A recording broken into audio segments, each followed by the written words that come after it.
Par contre, effectivement, pour moi, il y a un problème au niveau des orques. Pour moi, il y a un problème d'équilibrage au niveau des orques. Ils sont trop chers en points par rapport à leur puissance réelle. Pour moi, c'est sûr et certain, ils sont beaucoup trop chers par rapport à leur puissance réelle.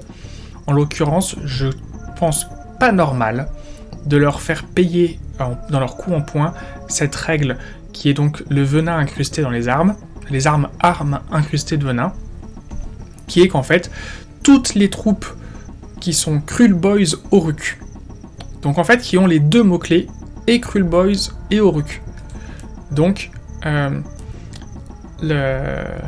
l'occurrence, les Ogbrot, ce qui est très clairement des Obgolins, eh ben, n'ont pas le mot-clé Oruk. Ils ont le mot-clé Oruk Warclan, mais c'est Oruk Warclan, qui est une expression, d'accord ? Ils ont le mot-clé Cruel Boys, mais ils n'ont pas le mot-clé Oruk, ils ont le mot-clé Hobgrot. Donc, le truc, c'est qu'effectivement, toute l'armée, quand ils font un 6 pour toucher sur une attaque, ils vont infliger une blessure un score de blessure mortelle équivalent au score d'attaque prévu par l'attaque, au nombre de dommages prévus par l'attaque, et il signifie, attention, cette aptitude n'a aucun effet sur les attaques des montures.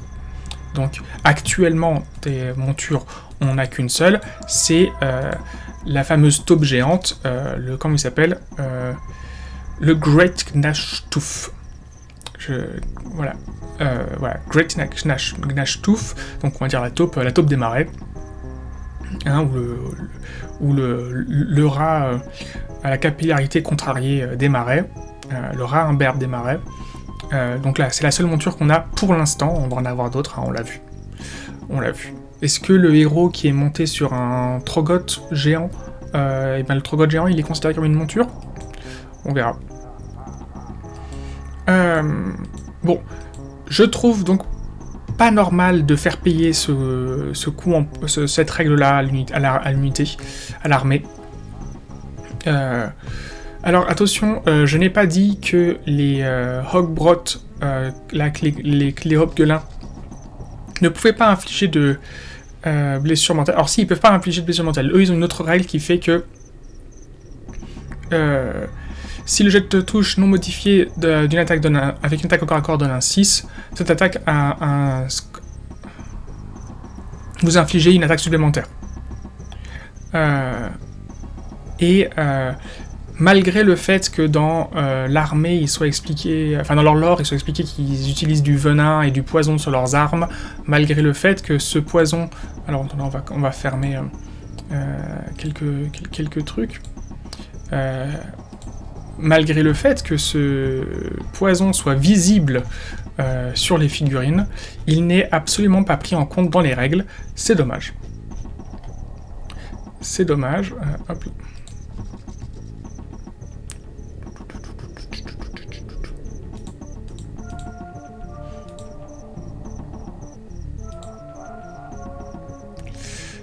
Voilà. Le poison est visible sur la figurine. Alors c'est le champion, hein. C'est le champion, peut-être que c'est l'excuse pour le rendre un peu classe. Peut-être qu'il voulait dire que c'était du sang, mais dans le lore, c'est expliqué. Hein. Ils sont aussi vilains que tous les autres. Alors je trouve que leur lore, il est vachement sympa. Hein. Ils expliquent vraiment que ce sont vraiment les pires des crevards. Tous ces Oruks là des marais, c'est vraiment... ils sont complètement pétés du casque. Ils ont aucune confiance les uns les autres et ce sont les pires des vermines qui vont faire les pires coups foireux pour gagner. Je trouve ça hyper drôle, je trouve ça hyper intéressant. C'est vraiment des méchants, pas méchants bruts comme le sont les Ironjo. Eux, ce sont vraiment, ils sont mauvais jusqu'à la moelle. Et alors, souvent, quand on lit certains lore, certaines petites histoires, certaines petites sur les peaux vertes, ils le disent. Ils disent, voilà, à ce moment-là, le petit paysan, il a croisé les yeux, il a croisé le regard du Pauvert, que ce soit un gobelin, un Iron Joe, un orque noir, un orque tout court, n'importe quoi, et il a vu dans la profondeur de ses pupilles toute la sauvagerie et la méchanceté de la créature. C'est dit souvent, c'est vrai. Là, chez les Cruel Boys, c'est vraiment la notion qui parcourt en permanence leur lore. C'est en fait, à chaque fois qu'il y a un adjectif pour dire qu'ils font des choses, et ben en fait ils vont le faire cruellement, ils vont le faire de manière méchante, ils vont le faire de manière maligne. Et quand je dis maligne, c'est pas malin comme un renard, c'est plutôt malin comme le malin le diable. C'est vraiment des mecs qui sont profondément mauvais jusqu'à la moelle.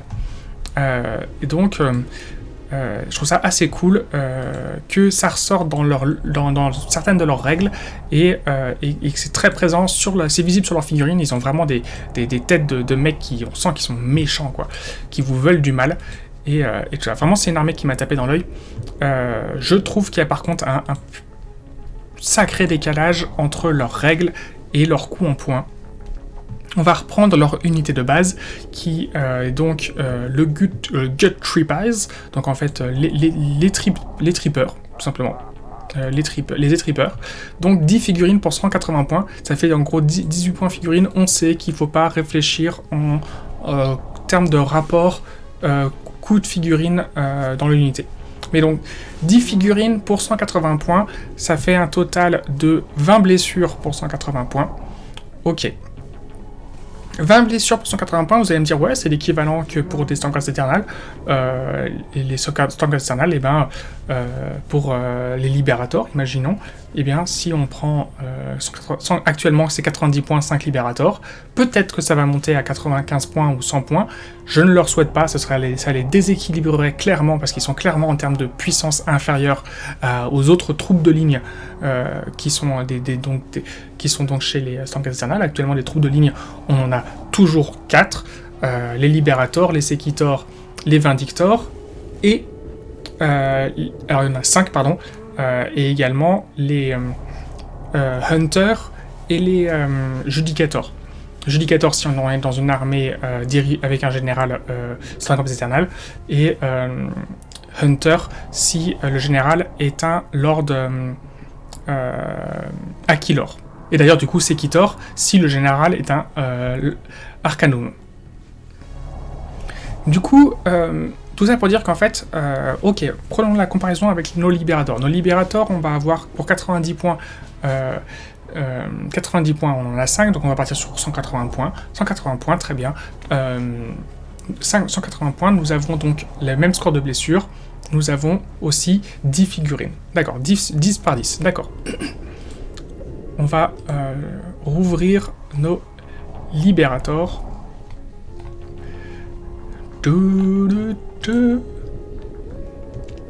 Même si ici le War Scroll n'est pas tout à fait à jour, c'est pas trop grave, en termes d'armement ça n'a pas trop changé.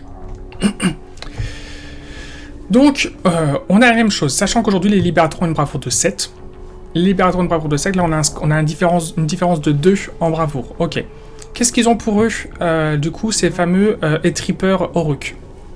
Ils ont des lances et donc une portée de 2 avec leurs lances, d'accord. Les Stormcast Eternal ont une portée de 1. Ils ont une sauvegarde de 4+, et les Étrippeurs ont une sauvegarde de 5+. Mais les Étrippeurs ont cette fameuse règle qui est at the start of the charge phase, if this unit is more than 3 thumb, je sais plus comment on appelle ça, 3 pouces, alors je vais faire en français. Au démarrage de la phase de charge, si cette unité est à plus de 3 pouces de toute unité ennemie, vous pouvez choisir une unité ennemie qui est comprise dans les 12 pouces de cette unité et qui n'est ni un héros ni un monstre. Lancez 2d6. Ajoutez 1 au score obtenu pour chaque tranche de 5 modèles, de 5 figurines présentes dans l'unité sélectionnée.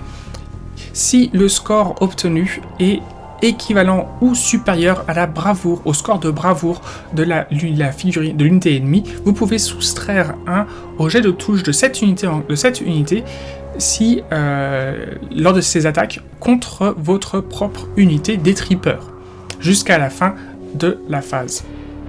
Jusqu'à la fin du tour. Donc en fait, ce que ça veut dire, c'est que cette unité qui, au niveau de son lore, est clairement présentée comme étant une unité comme tous les autres Cruel Boys, des mecs qui, tout ce qu'ils veulent, c'est faire souffrir les autres et être des mecs hyper agressifs, hyper dans l'attaque, mis à part le fait qu'ils ont du poison sur leur lame, parce qu'ils ont tous du poison sur leurs armes, dans cette armée, finalement, c'est eux qui vont avoir une règle pour les rendre ultra tanky. Alors c'est pas ultra tanky, ça les rend très... Ça leur rajoute une survivabilité qui est non négligeable, bien entendu. Au début de la phase de charge, c'est quelque chose qui peut se faire à votre tour et au tour de l'adversaire, c'est quelque chose que vous ne manquerez pas de faire. Parce que votre unité, avec sa sauvegarde de 5+, elle va dégager très très très rapidement, parce que en contrepartie, elle n'a pas de bannière, et elle a qu'une bravoure de 5+. Alors vous allez me dire, oui, mais on a quand même des héros qui permettent de... vous avez la fameuse Whole Part of the Plan, qui est donc chez les deux boss, qui est en gros que vous allez faire fuir qu'une seule unité, mais ça vous force à avoir votre héros à 3 pouces de l'unité en question. Hein. Donc le coup de vous pouvez faire fuir qu'une seule figurine au lieu d'en faire fuir plein, c'est vraiment un type de règle que j'aime bien. Je trouve que c'est quelque chose qui est un petit peu dans le style de des... Comment on appelle ça? Des... comment on appelle ça? De la garde impériale dans Warhammer 40 000, où on a un capitaine ou un champion d'unité ou un commissaire qui va dire attendez, vous fuyez pas, et puis il descend un mec au hasard avec son flingue et il dit vous fuyez pas. Et en fait c'est un peu le même principe, c'est en gros le boss il en bute un en plus, il dit écoutez si vous vous barrez je vous défonce tous donc vous restez. Et il y a un petit peu de ça. Mais du coup, je trouve ça un peu particulier qu'en termes de lore, on soit en permanence en train d'appuyer sur la violence, la méchanceté, la vicious cunning de ces Oruks, leur cruauté tout le temps en permanence, et c'est eux qui vont bénéficier d'une règle pour leur donner un petit peu de survivabilité, et pas du tout nos fameux Vindictors qu'on a vus, sur lesquels j'ai passé 20 minutes ou 30 minutes tout à l'heure, plus tôt. Donc ça, je trouve ça un peu dommage. En même temps, s'ils n'avaient pas cette règle-là, clairement, cette unité, elle vaudrait pas grand-chose. Clairement. Hein. Clairement, cette unité, elle vaudrait pas grand-chose parce que, en fait, en termes d'aptitude au corps à corps, ils sont nuls à chier. Hein. 4+, ce que ça veut dire, c'est qu'en fait, sur vos 10 figurines, il y en a 5 qui vont toucher en moyenne, et ceux qui vont blesser, il y en a entre 2 et 3, pour infliger un dommage. Il n'y a pas d'arme lourde. Ils ont vraiment rien, ils ont que leur passif de... alors ils vont dire c'est pas 10 attaques, c'est 11. Bon ok, ça veut dire que ce sera 3 blessures qu'ils vont effectuer. Ok, je leur accorde ça. Mais en fait, finalement, à part leurs règles leur aptitude d'allégeance de base, en fait, ils ont rien, quoi. Ces unités, cette unité n'a rien de précis, à part d'intéressant, à part s'ils n'avaient pas cette petite règle pour leur rajouter éventuellement de la survivabilité, parce que c'est éventuellement la survivabilité. Sur ces 2d6, hein, vous pouvez faire un score de 2, hein. Il n'y a aucune 2 ou 3, il n'y a aucune unité, à part quelques gobelins qui ont parfois une bravoure de 4, aucune unité personne n'a une bravoure de 3. Donc, vous pouvez vraiment ne pas avoir de bol du tout. Vous pouvez vraiment ne pas avoir de bol du tout. C'est que, donc voilà. Pour moi, il y a un problème, cette unité ne peut pas valoir 180 points, c'est pas possible. Elle est beaucoup trop fragile, elle ne peut pas valoir 180 points. Elle n'est pas du tout assez efficace. En fait, je vais être honnête, hein, pour moi, c'est une unité qui vaut au moins 20 points de trop. Clairement. Elle est beaucoup trop fragile, elle ne fait pas assez de dégâts. Alors, attention. Dans l'état actuel des choses, il est fort probable, et même assez certain, que lorsque le bouquin des Cruel Boys va sortir, ils n'en aient pas qu'une seule aptitude d'allégeance. Je leur souhaite d'en avoir au moins 2, si ce n'est 3 ou 4. très certainement que ils vont également avoir des clans, hein, disponibles pour les rendre plus intéressants. Alors, en plus, si c'est le bouquin Orruk Warclan, et que du coup, il y a des mix possibles avec les Ironjo et les sauvages, les orques sauvages, peut-être qu'il y aura des trucs un peu sympas. Après, j'espère vraiment qu'il va y avoir justement une différence entre au niveau des aptitudes et des règles pour les Kruleboyz, etc., etc. Lorsqu'on lit leur lore, ils viennent vraiment de régions et ils ont vraiment une personnalité qui est propre à eux, et ça renforce vraiment, entre guillemets, pas mon mécontentement, ou le fait que je trouve ça pas bien, que ce soit un bouquin Orruk Warclan, et que du coup... alors, c'est Orruk Warclan sous-titre Kruleboyz, ou c'est Orruk Warclan tout court?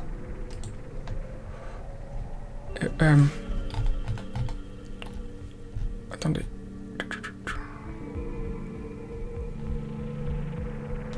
Orruk Warclan. Il parle des Kruleboyz là-dedans ou pas? Non. Donc, allons voir. La vieille... Enfin, elle n'est pas vieille du tout, Article. Aura Marriage of Sigmar.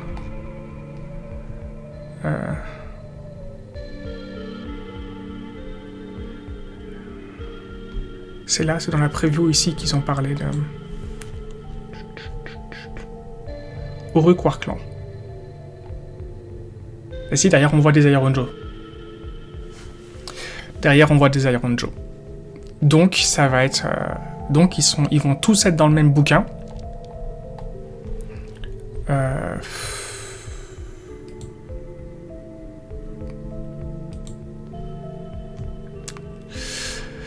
Écoutez, on verra, mais ça les force vraiment à faire un bouquin où ils sont en permanence en train de jouer et de faire attention sur les mots-clés, parce que clairement, en termes de lore, on est sur des cultures, si on peut parler de cultures, qui n'ont rien à voir. Des techniques de combat qui n'ont rien à voir, un comportement au quotidien qui n'a rien à voir. Entre ces trois factions orques, hein. Pour moi, ce sont vraiment trois factions orques qui... différentes les unes des autres. Les Ironjo sont clairement présentés comme étant un peuple d'orques qui en mouvement permanent, qui sont en migration permanente à la suite de leur proie, de leur chasse, etc. Ils ont aucune compétence et intelligence pour s'installer quelque part et pour construire quoi que ce soit, alors qu'au contraire, les Kruleboyz ont des camps, vivent dans les marais et s'installent dans les marais. Ils sont endémiques de zones précises, et d'ailleurs, ils sont tellement endémiques de ces zones que leurs porteurs de bannières et leurs chamans ont un rôle très très important dans l'armée pour en fait répandre une partie de leur environnement sous forme de poison, de nuages de poison et pour rendre boueux la terre autour de eux et pour en fait améliorer leur environnement pour qu'ils correspondent davantage à leur environnement, enfin pour améliorer le terrain dans lequel ils se trouvent actuellement quand ils se déplacent, pour qu'ils correspondent davantage à leur au marécage d'où ils viennent, pour qu'ils se sentent plus à l'aise et voilà, et tourner à leur avantage le terrain.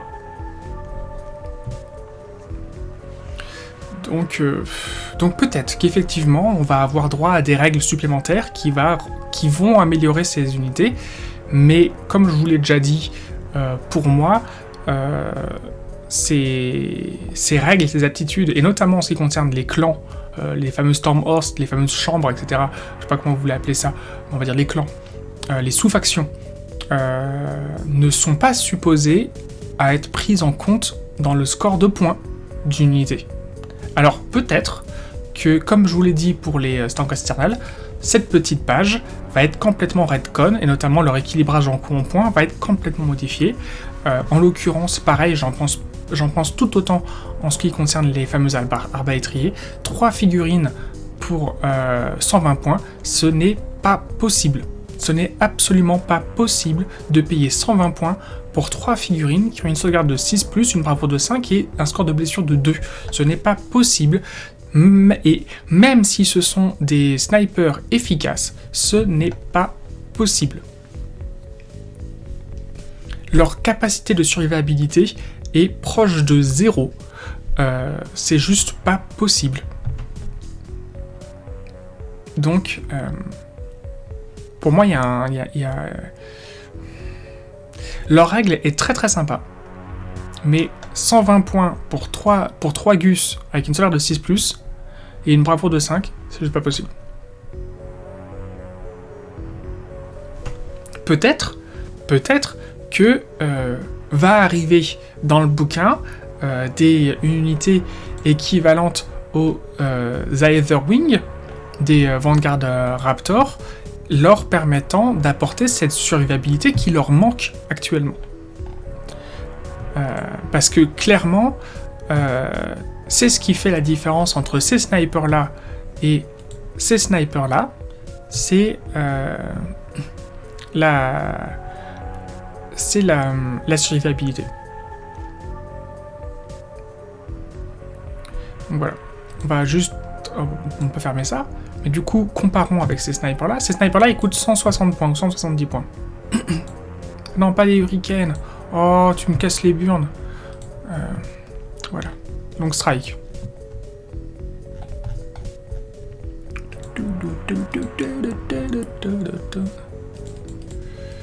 Alors. Je vérifie juste leur coup en point pour pas dire une bêtise. On est à 120 points d'un côté, eux, ils doivent être à... Ils sont assez élevés, hein, malheureusement.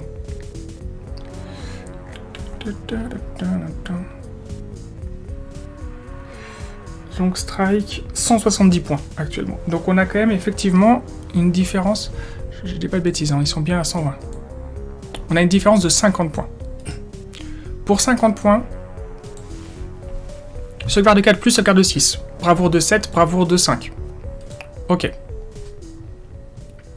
Portée 24, 2, 3+, perforation 2, dégâts 2. Portée 24, 2+, 3+, perforation 1, dégâts 2. Tir à la tête. Cette attaque inflige 2 blessures mortelles. Donc 2 blessures mortelles. Eux, ils ont déjà le poison, qui est dans la règle de base. Donc effectivement, si on fait un 6 avec, ils vont aussi infliger 2 blessures mortelles. Donc eux, ils doivent payer ce truc en points que, a priori, peut-être eux, on leur a pas fait payer. On leur fait aussi payer dans les 120 points. Ils ont... pour chaque 6+, je tenais pour chaque figurine unité, ouais, ils subissent 2 blessures mortelles. Ils ont quand même, si une unité ennemie finit un mouvement de charge à 1 pouce ou moins, c'est une unité, voilà. Tir distant, je décide la caractéristique de portée s'ils n'ont pas bougé. Ils peuvent tirer à 24. Et eux, when this unit attack with a main skewer crossbow. Donc, ouais, on choisit l'un ou l'autre. Si cette made shot, si c'est ok. En fait, on doit systématiquement, c'est you can or c'est utiliser le tir, le tir de visée si votre unité n'a pas bougé, donc n'a pas fait un mouvement, ouais, n'a pas bougé, et n'est pas à moins de 3 pouces de unité ennemie. Sinon, utilisez automatiquement l'autre tir sur du 4+. Donc en plus, leur règle elle est hyper contraignante. Mais les autres ils valent 50 points de plus.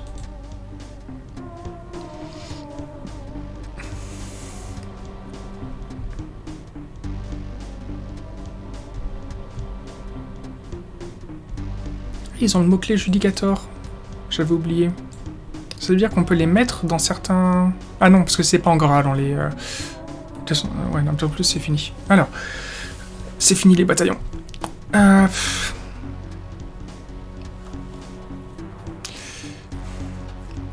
Alors j'imagine qu'en plus dans les 120 points, on a pris en compte leur... Ah, écoutez, est-ce que je me suis emporté?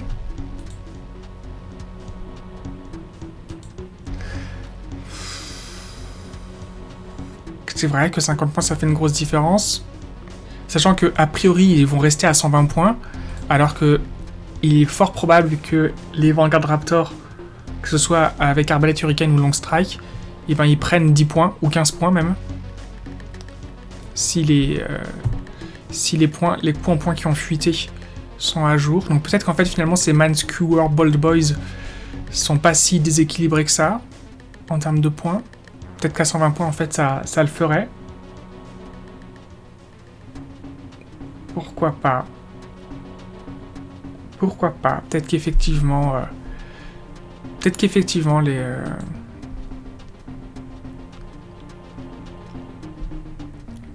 C'était vraiment mes deux sujets. Donc, alors effectivement, les Guthrie Pass, pour moi, il y a un problème en termes d'efficacité. Peut-être qu'effectivement, les Manskewer, en fait, ça passerait.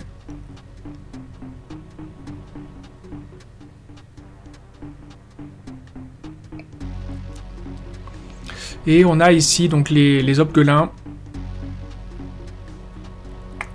qui sont une unité de harcèlement. Je vais être honnête, c'est une unité de harcèlement, c'est une unité qui est là ils sont là pour coûter pas cher et empêtrer dans une phase de combat et harceler un ou deux tours. C'est spécifiquement l'unité, en termes de règles, l'unité à sacrifier. Hein. Il coûte 90-95 points, je sais plus combien. 95 points les 10, ils sont là pour être sacrifiés. Ils sont là pour être sacrifiés, ils peuvent tirer et malgré tout courir, donc ils sont vraiment faits pour être envoyés le mieux possible au corps à corps. Enfin, pour gêner l'adversaire.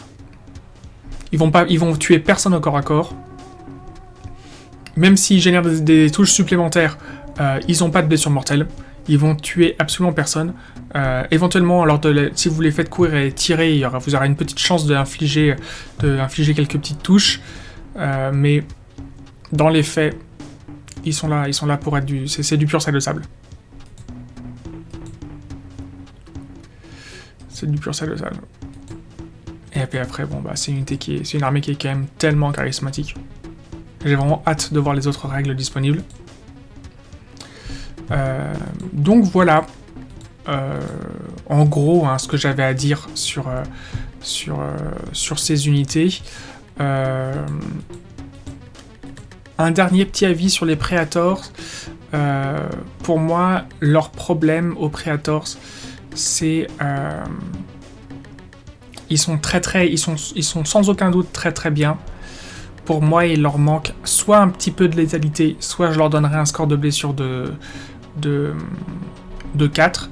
Malgré tout, leur règle ici, elle est vraiment très intéressante parce que vous avez quand même... Bon, bah, il y a une chance sur 3 que votre héros prenne la blessure et ne puisse pas donc la sauvegarder. Une chance sur 3 que ce soit vos Praetors qui la prennent. Et quand même une chance sur 3 qu'en fait la blessure soit définitivement ignorée. Et que ce soit une blessure ou une blessure mortelle, ça fonctionne comme ça. Je trouve ça du coup plutôt intéressant. Mais je trouve qu'ils coûtent... Alors attendez, ils sont à 155 ou... Ah, ils sont que à 155 points. Ouais, peut-être.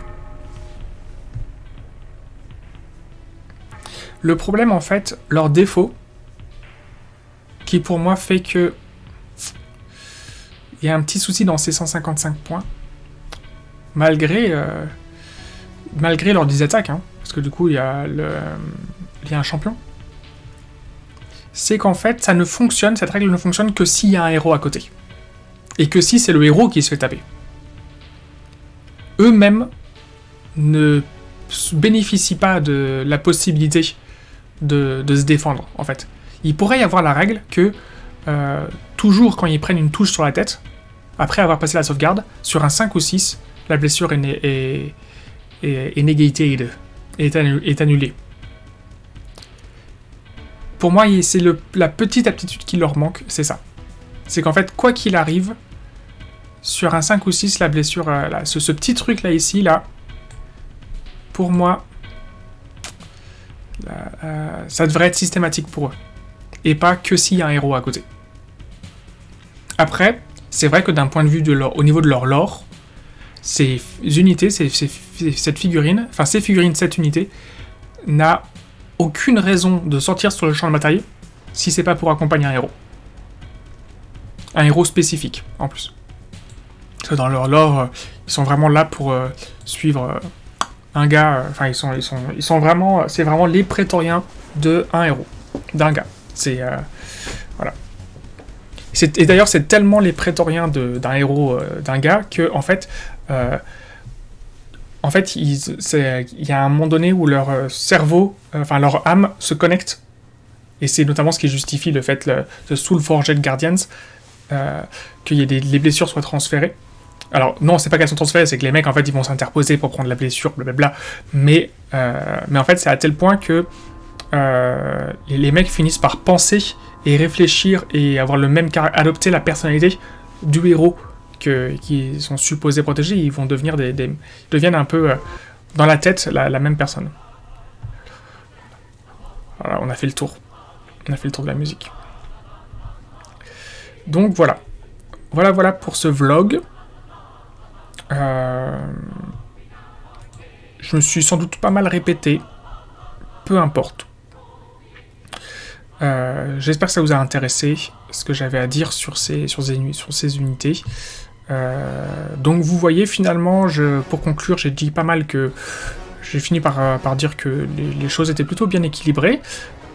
Finalement, en les relisant avec vous... Vraiment, le défaut pour moi, ce sont les étripeurs qui sont trop chers par rapport à leur efficacité réelle en tant qu'unité. Voilà.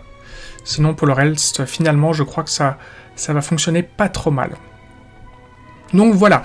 Voilà pour ce vlog. Je vais passer à la deuxième partie de soirée qui va faire l'objet d'une autre VOD qui va être consacrée du coup aux règles. Comment fonctionne le jeu de rôle de Age of Sigmar, les règles que j'ai écrites pour jouer à...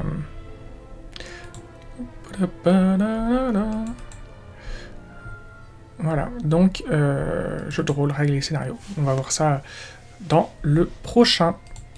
une autre VOD. Et puis, je vous remercie beaucoup pour votre attention. Et puis, je vous souhaite à tous et à toutes une bonne soirée et à la prochaine. Ciao, ciao!